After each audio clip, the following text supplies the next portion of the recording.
اللہ تعالیٰ نے کائنات کے نظام کو چلانے کے لیے اس کے انتہائی اہم کردار انسان کو وجود بخشا۔ انسان اپنی تخلیق کے مختلف مراحل سے گزرتا ہے۔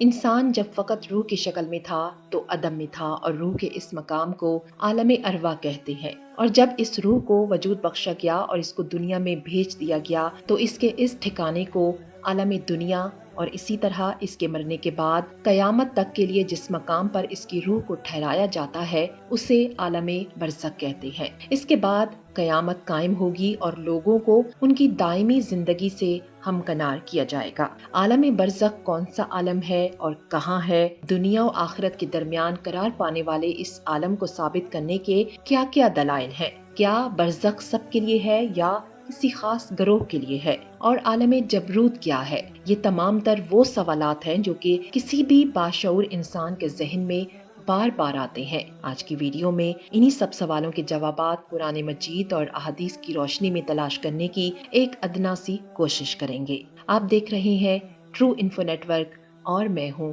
آمنہ گل۔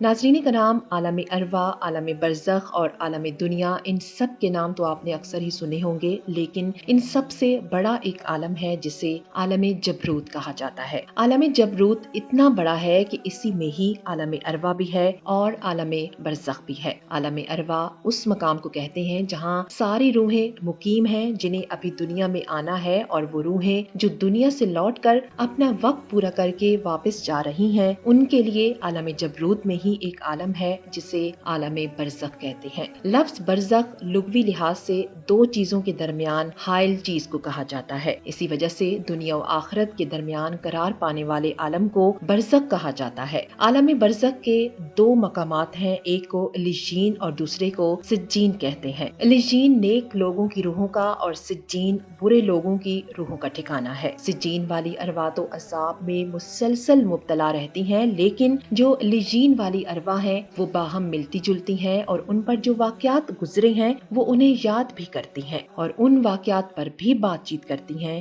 جو اہل دنیا کو پیش آتے رہتے ہیں۔ ناظرین کرام، برزخ کا لفظ قرآن کریم میں 3 بار آیا ہے، سورہ فرقان میں، سورہ رحمان میں اور سورہ مومنون میں، لیکن صرف سورہ مومنون میں مذکورہ معنی میں استعمال ہوا ہے۔ ارشاد باری تعالیٰ ہے کہ یہاں تک کہ جب ان میں سے کسی کی موت آ گئی تو کہنے لگا کہ اے پروردگار مجھے پلٹا دے، شاید میں اب کوئی نیک عمل انجام دوں۔ ہرگز نہیں، یہ ایک بات ہے جو یہ کہہ رہا ہے، اور ان کے پیچھے ایک عالم برزخ ہے جو قیامت کے دن تک قائم رہنے والا ہے۔ سورہ مومنون کی آیت نمبر 100 کے علاوہ جو کہ برزخ کے وجود کو بیان کرتی ہے، بعض اور آیات لفظ برزخ کے ذکر کیے بغیر اس کو ثابت کرتی ہیں۔ یہ آیات شہیدوں کے زندہ ہونے کے بارے میں بیان کرتی ہیں جو کہ درج ذیل ہیں۔ اللہ سبحانہ تعالیٰ فرماتا ہے، خبردار راہ خدا میں قتل ہونے والوں کو مردہ خیال نہ کرنا، وہ زندہ ہیں اور اپنے پروردگار کے یہاں رزق پا رہے ہیں۔ سورہ آل عمران میں کچھ یوں بیان ہوتا ہے کہ جو لوگ رائے خدا میں قتل ہو جاتے ہیں انہیں مردہ نہ کہو بلکہ وہ زندہ ہیں، لیکن تمہیں ان کی زندگی کا شعور نہیں ہے۔ سورہ بقرہ کی آیات کے مطابق برزخ صرف شہیدوں کے لیے نہیں بلکہ یہ عالم کافروں، ستمگروں جیسے فرعون اور ان کے چاہنے والوں کے لیے بھی ہے۔ جیسا کہ سورہ مومنون میں اللہ سبحانہ تعالیٰ کچھ یوں ارشاد فرماتا ہے، وہ جہنم جس کے سامنے یہ ہر صبح و شام پیش کیے جاتے ہیں، اور جب قیامت برپا ہوگی تو فرشتوں کو حکم ہوگا کہ فرعون والوں کو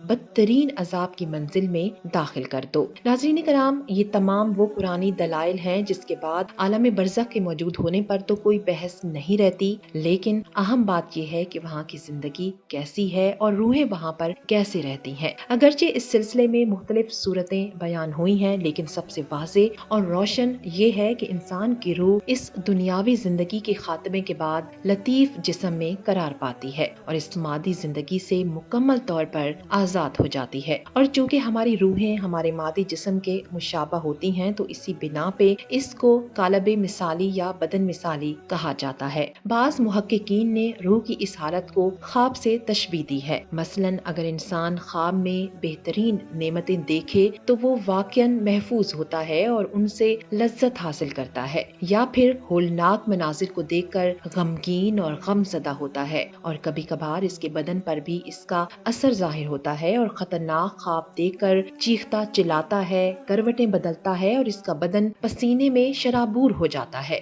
جس سے یہ بات واضح ہو جاتی ہے کہ جو کچھ روح پہ گزرتی ہے اس کا اثر مادی جسم پہ بھی ضرور پڑتا ہے۔ یعنی اللہ کے نیک لوگوں کی روحیں جہاں مطمئن اور آزاد ہوں گی تو ان کی قبر کو اللہ تعالیٰ روشن اور تا حد نگاہ وسیع کر دے گا، اور گناہگاروں کی روحیں جہاں بے چین اور کرب میں مبتلا ہوں گی وہیں ان کی قبر بھی اتنی ہی تنگ کر دی جائے گی، اور روز محشر سے پہلے ہی نیکوکار اپنی خوبصورت منزل کو دیکھ رہے ہوں گے اور بدکار اپنی جہنم کی آگ کو محسوس کر رہے ہوں گے۔ اللہ سبحانہ تعالیٰ ہمیں اپنے نیک بندوں میں شامل کرے اور ہمارا خاتمہ بالخیر کرے۔ معلومات پسند آئیں تو ویڈیو کو شیئر ضرور کیجیے گا۔